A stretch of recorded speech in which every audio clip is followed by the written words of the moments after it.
وەزی باوکشی بدا ئینشاءڵڵا. چای بخەن.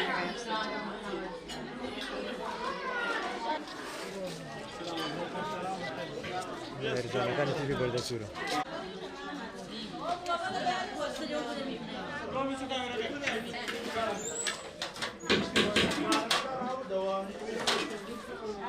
بنای خۆی گەورە میهرەبان طبعاً گوێزەبانە سنەتێکی پێغەمبەر عەلەیهی سەڵاتو وسەلام بۆ پێویستە زیندوو بکرێتەوە. گوێزەبان لە ڕۆژی حەوتەمە بۆ مناڵە کرێ کە سنەتە چەند شتێک بکرێت لەوانە مناڵ لە ڕۆژی حەوتەمە ناو ئەندێ یعنی چەند پێشتر مشاورەش کرا بەڵام بەبێ ڕۆژی حەوتەم بڕیار بدرێت بۆ ئەوەی کەوا ناوی چییە دوایی سەری ئەتاشرێ ئەو حەینەیە دووە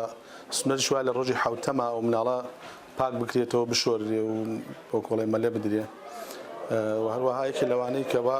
کە شتێکی زۆر گەورەی لە مەسەلەی گوێزەبانەیە مەسەلەی سەربڕینی حەیوانە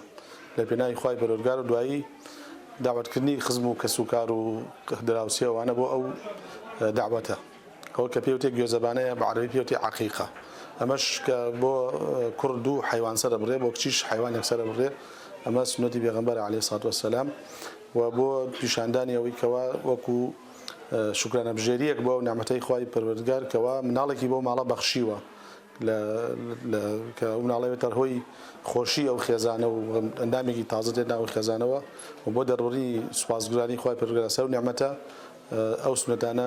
هەیە و پاداشتی گەورەی لەسەر ئەگەر بێت و کەسێک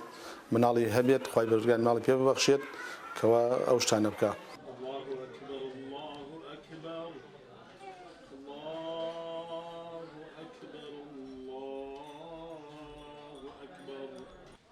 حي على الفلاح الله أكبر الله أكبر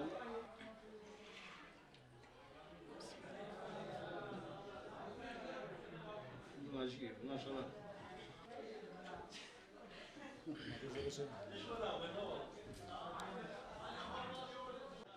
زۆر خۆشحاڵم بە هاتنی ئەم خزم و دۆست و برادەرانەکەوە بەسەریان کردینەوە بۆم گوێزەبانە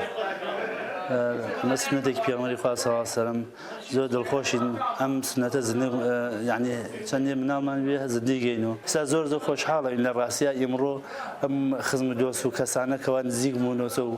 یەکتری بینین و هەجەن